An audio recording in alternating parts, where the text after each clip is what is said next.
से मारा आपने दुष्यंत को? पहले उसका गला घोटा निशान से, उसके बाद वो नहीं मरा तो फिर लक्ष्य आया, लक्ष्य ने उसका मुंह तकिए से दबाया, फिर भी नहीं मरा, वो बेहोश हो गया। उसके बाद फिर दीक्षांत ने मुझसे चाकू मंगाया, मैंने उसे चाकू ला के दिया और दीक्षांत ने उसका गला काट दिया चाकू से। ये है प्रिया सेठ, जो एक कत्ल की कहानी को ऐसे बता रही है जैसे कि किसी खूबसूरत पल की व्याख्या कर रही है। ना ही चेहरे पर सिकन है और ना ही अफसोस। प्रिया द्वारा की गई कत्ल की कहानी इतनी भयानक है कि सुनकर रूह कांप जाती है। इनकी कहानी को सुनकर एक समय तो पूरा देश टहल गया था, लेकिन इनके चेहरे पर डर का एक छोटा सा सिकन भी नहीं दिखाई देता है। कहानी क्या है, इस पर आते हैं। बात दरअसल साल 2018 की है। एक लड़का एक लड़की से एक झूठ बोलता है, उधर लड़की भी इस लड़का से झूठ बोलती है। दोनों का शुरुआती रिश्ता झूठ के बलबूते आगे बढ़ता है। फिर दोनों की मुलाकात होती है, लेकिन इस लड़के को थोड़ा सा भी भनक नहीं लगता कि यह रिश्ता उसके मौत पर आकर खत्म होगी। 18 फरवरी की बात है। जयपुर में रहने वाला एक नौजवान शख्स जिसका नाम दुष्यंत शर्मा है, इसको टिंडर ऐप पर एक प्रिया सेठ नाम की लड़की से मुलाकात होती है, जिसकी उम्र करीब 27 साल है। अब दोनों की मुलाकात दोस्ती में बदल जाती है। टिंडर ऐप पर शुरुआत हुई यह दोस्ती बहुत करीबी हो जाती है। दोनों कई बार कॉफी पीने के लिए होटल में मिलते हैं। दोनों की यह दोस्ती का सिलसिला आगे बढ़ता है। फरवरी में हुई दोस्ती मई का महीना आ जाता है। दुष्यंत जयपुर में ही रहा करता था। करीब 4 साल पहले उसकी शादी हो चुकी थी। उसका 1-1.5 साल का बेटा भी था। दुष्यंत के घर में पिता और दुष्यंत का ही परिवार था और दुष्यंत एक माइनिंग कंपनी में काम किया करता था। तभी 2 मई की शाम को 7 बजे वह घर से निकलता है, लेकिन करीब 9, सवा 9 बज जाते हैं। वह अभी तक घर नहीं लौटा था। तब उसके पिता को थोड़ी फिक्र होती है, इसलिए उन्होंने कॉल किया तो उसने बताया कि जिस कंपनी में काम करता है उसका ट्रक किसी ने पकड़ लिया है। उसी को छुड़वाने के लिए जा रहा हूँ। वह अपने पिता के मारुति ऑल्टो कार से घर से निकला था, लेकिन अब रात और गहरी होती जा रही थी। दुष्यंत घर लौटा नहीं था। इसके बाद उसके पिता ने फिर एक बार फोन किए, लेकिन इस बार वह फोन नहीं उठाता है। उसके थोड़ी देर के बाद, करीब 2-3 घंटे बाद, दुष्यंत अपनी वाइफ बिट्टू शर्मा को फोन किया। उसने फोन पर कहा कि मुझे 8-10 लाख रुपए की सख्त जरूरत है, मेरे अकाउंट में यह पैसे डाल दो। ये बात सुनकर बिट्टू सोच में पड़ जाती है कि दुष्यंत को पता है कि घर पर इतने पैसे नहीं है, फिर भी वह ऐसे क्यों कह रहा है। लेकिन फिर थोड़ी देर के बाद एक और कॉल आता है। इस बार डरी हुई आवाज में दुष्यंत कहता है कि मेरे अकाउंट में 10 लाख रुपए डाल दो, वरना ये लोग मुझे मार डालेंगे। इतनी रात को यह कॉल पूरे परिवार की होश उड़ा देते हैं। सभी लोग लगातार दुष्यंत को फोन कर रहे थे, लेकिन फोन बंद आ रहा था। कहीं से कोई खबर नहीं मिल रही थी। तब अगले दिन 3 मई की सुबह करीब 9:45 बजे एक बार फिर दुष्यंत की आवाज आती है। दुष्यंत अपने पिता से कहता है कि ये लोग मुझे मार डालेंगे, मुझे बचाने के लिए मेरे अकाउंट में 10 लाख रुपए डाल दीजिए। इसके बाद फोन कोई और ले लेता है। अब सामने एक लड़की की आवाज आती है और लड़की कहती है कि 20 मिनट का टाइम तुम्हारे पास है। 30 मिनट में 10 लाख रुपए मेरे अकाउंट में ट्रांसफर नहीं किए तो मैं इसको मार डालूंगी। अब ये सुनकर और घबरा जाते हैं। रोते हुए कहते हैं कि अभी हमारे पास इतने पैसे नहीं हैं, सिर्फ 3 लाख रुपए हैं। लड़की फिर से रिपीट करती है कि सिर्फ 20 मिनट है तुम्हारे पास। इसके बाद फोन रख देती है।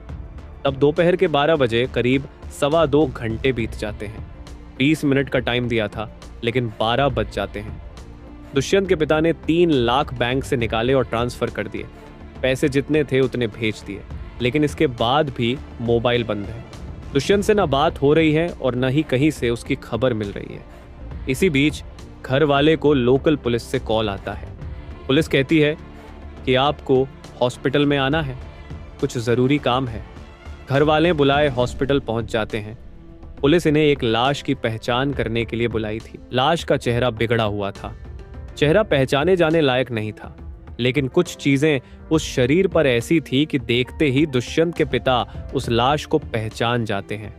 घर पर एक बड़ा मुसीबत टूट पड़ा था, खास तौर पर दुष्यंत के पिता के लिए, क्योंकि उनके 3 बेटे थे, जिनमें से एक बेटे की मौत बचपन में हो गई, दूसरे की मौत कुछ साल पहले रोड एक्सीडेंट में हो गई थी। अब आखिरी बेटा बचा था, उसकी भी इस तरीके से लाश मिली है। अब लाश की पहचान हो चुकी थी, इसलिए पुलिस कत्ल का मुकदमा दर्ज करती है। मुकदमा दर्ज करने के बाद केस की जांच पड़ताल शुरू हो जाती है। दुष्यंत के पिता पुलिस को सभी चीजें डिटेल्स में बताते हैं। तब पुलिस दुष्यंत के मोबाइल को एक बड़ा क्लू मानकर यहीं से जांच की शुरुआत करती है। सबसे पहले उस मोबाइल का लोकेशन चेक किया जाता है। तब पता चलता है कि 4 मई को उस मोबाइल का लोकेशन जयपुर के रेलवे स्टेशन के करीब दिखाई देता है। दुष्यंत अपनी मारुति ऑल्टो कार में गया था जो उसके पिता के थे। वह कार रेलवे स्टेशन के बाहर खड़ी थी। जब पुलिस उस कार के पास पहुंची तो उसमें 3 लोग बैठे थे, लेकिन उस गाड़ी का नंबर प्लेट बदला हुआ था। पुलिस ने उस कार में बैठे लोगों को बाहर निकालती है। पुलिस तीनों को थाने लाती है। इसके बाद पूछताछ होती है। जब पूछताछ हुई तब इन्होंने जयपुर के ही एक घर का पता बताते हैं। पुलिस की एक टीम उनके बताए घर पर पहुंच जाती है। इसके बाद जब पुलिस उस घर का दरवाजा खोलती है तो देखकर तंग रह जाती है। घर में हर तरफ खून ही खून था। बिस्तर पर, फ्लोर पर, दीवार पर, हर जगह खून ही खून था। पुलिस ये सब देखने के बाद पूरा मामला समझ जाती है। अब उन तीनों से इस कत्ल की पूरी कहानी सुनती है। इन 3 में से 27 साल की एक लड़की थी जिसका नाम प्रिया सेठ था। यही इस कत्ल की मास्टरमाइंड थी। ये कहानी कुछ ऐसी थी कि प्रिया सेठ पहले भी कई बार फ्रॉड और बाकी चीजों में पकड़ी गई थी। दरअसल प्रिया इस कत्ल से पहले एस्कॉर्ट साइट चलाती थी। इसकी मदद से वह फ्रॉड करती थी। वह अपने क्लाइंट से पैसे लेकर भाग जाती थी। इसका कहना था कि इसने हजारों लोगों के साथ ऐसा की थी। जब इससे ऐसा पूछा गया कि तुम ऐसा क्यों करती थी, तो इसका कहना था कि वह एक तरह से समाज की भलाई कर रही थी, क्योंकि वह लोग अपनी पत्नी को धोखा दे रहे थे। प्रिया सेठ को बहुत कम वक्त में बहुत पैसे कमाने थे, इसलिए वह ऐसे उल्टे सीधे काम कर रही थी। इसी बीच वह टिंडर ऐप पर एक दीक्षांत नाम के लड़के से मिलती हैं जो मुंबई में मॉडलिंग की दुनिया में अपना किस्मत आजमा रहा था। टिंडर ऐप से प्रिया और दीक्षांत की दोस्ती होती है। फिर धीरे धीरे दोनों करीब आ जाते हैं। वह एक दूसरे के इतना करीब आ जाते हैं कि दोनों एक अपार्टमेंट में रेंट पर घर लेते हैं, एक साथ रहने लगते हैं।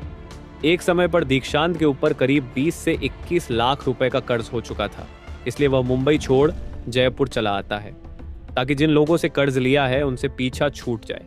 अब दोनों जयपुर आ जाते हैं। जयपुर में एक घर किराए पर ले लेते हैं। यहाँ प्रिया कहती है कि तुम्हारे जितने कर्ज हैं वह उतर जाएंगे। इसके लिए हमें किसी अमीर शख्स को अपने जाल में फंसाना होगा। इसके बाद प्रिया टिंडर ऐप पर ऐसे लोगों की तलाश करना शुरू करती है जो अमीर हो, जिनके पास पैसा हो। इसी तलाश में उसी टिंडर ऐप पर दुष्यंत शर्मा नाम का एक नौजवान इनके जाल में फंस जाता है। दुष्यंत शर्मा और प्रिया दोनों एक दूसरे से बात करते हैं। इस बातचीत में दोनों में दोस्ती हो गई। दुष्यंत शर्मा ने टिंडर पर प्रिया सेठ को अपना असली नाम नहीं बताया। उसने अपना नाम विवान कोहली बताता है। वह प्रिया सेठ के सामने इस तरह से बिहेव करता है जैसे कि वह बहुत ही अमीर खानदान से आता है। उसके पास बेशुमार पैसा है, जो कि असलियत कुछ और ही थी। वह एक आम एम्प्लॉय की तरह माइनिंग कंपनी में काम करता था। इधर प्रिया सेठ भी अपना झूठा प्यार का नाटक शुरू करती है। दोनों की शुरुआत झूठ से हुई। दुष्यंत यह कि वह बेहद अमीर है और प्रिया को पहली नजर में उससे प्यार कर बैठी है। अब इसके बाद प्रिया दीक्षांत को बताती है कि एक अमीर शख्स हमारे जाल में फंस चुका है, हमारे सारे कर्ज उतर जाएंगे। इसके बाद 3-4 बार प्रिया और दुष्यंत यानी कि विवान जयपुर में ही कॉफी शॉप में मिलते हैं। दुष्यंत को यह लग रहा था कि प्रिया उससे बहुत प्यार करती है। इस मुलाकात में दुष्यंत दिखाता है कि वह बहुत पैसे वाला है। इस कई तरफा मुलाकात के बाद आखिरकार 2 मई 2018 को प्रिया सेठ ने दुष्यंत को मिलने के लिए बुलाया। प्रिया उसे अपने घर लेकर आती हैं। घर में ऑलरेडी 2 लोग थे। एक उसका दोस्त दीक्षांत जो कर्ज में डूबा था, दूसरा एक लक्ष्य नाम का लड़का जिसे इस साजिश के बारे में भी कुछ पता नहीं था। प्रिया दुष्यंत को लेकर घर आ चुकी थी। घर पर ये दोनों मौजूद थे। उसके बाद ये लोग दुष्यंत का हाथ पैर बांध देते हैं और कहते हैं कि अपने घर वालों से पैसे मंगा।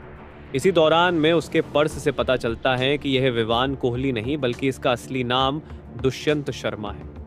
अब प्रिया के सामने दुष्यंत शर्मा का असली चेहरा आ चुका था, लेकिन अब तक बहुत देर हो चुकी थी। वह कहता है कि मैंने सिर्फ इम्प्रेस करने के लिए झूठ बोला था। मेरा नाम दुष्यंत शर्मा है और मैं एक आम परिवार से आता हूँ। मैं एक प्रोजेक्ट मैनेजर हूँ, एक माइनिंग कंपनी में काम करता हूँ। तब प्रिया कहती है कि जो भी हो अब तुम्हें 10 लाख रुपए देने पड़ेंगे। इसके लिए धमकी भरा कॉल दुष्यंत के घर पर किए जाते हैं, लेकिन इनका प्लान था कि किडनैपिंग के बाद कत्ल कर देंगे, इसलिए अभी पैसा आया भी नहीं था। उससे पहले ही प्रिया, दीक्षांत और लक्ष्य उसका गला दबा देते हैं, लेकिन वह बेहोश हो जाता है। इसके बाद उसे चाकू से मारकर कत्ल कर देते हैं। जब उन्हें लग गया कि अब यह मर चुका है, फिर बाजार गए। इन्होंने एक ट्रॉली बैग खरीदी। बैग खरीदने के बाद उस लाश को उसी में रखा और फिर उसी की कार में डालकर आमेर की पहाड़ियों के करीब हाईवे पर गए और उस बैग को छोड़कर वापस घर आ गए। अभी ये लोग रेलवे स्टेशन पर पहुंचे ही थे कि पुलिस मोबाइल की लोकेशन से इनको दबोच लेती है। इसके बाद जब इस कत्ल की कहानी को इनके मुंह से सुना जाता है, तब हर शख्स परेशान हो जाता है, खास तौर पर इस प्रिया सेठ के जुबान से। जब यह लड़की इस कत्ल के बारे में बताती है, तब इसके चेहरे पर न ही डर था और न ही किसी प्रकार की हमदर्दी थी। इसके बाद इन लोगों को जेल भेज दिया जाता है। ये मामला कोर्ट में लगातार ऐसे ही 5 सालों तक ट्रायल चलता है। इसके बाद नवंबर 2023 में इन्हें कोर्ट उम्र कैद की सजा सुनाती है। एक झूठ एक लड़के की जान ले लेती है। इस कहानी पर आपको क्या कहना है, कमेंट बॉक्स में ज़रूर बताइएगा। वीडियो पसंद आया तो लाइक करें और चैनल को सब्सक्राइब करना न भूलें। जय हिंद, जय भारत।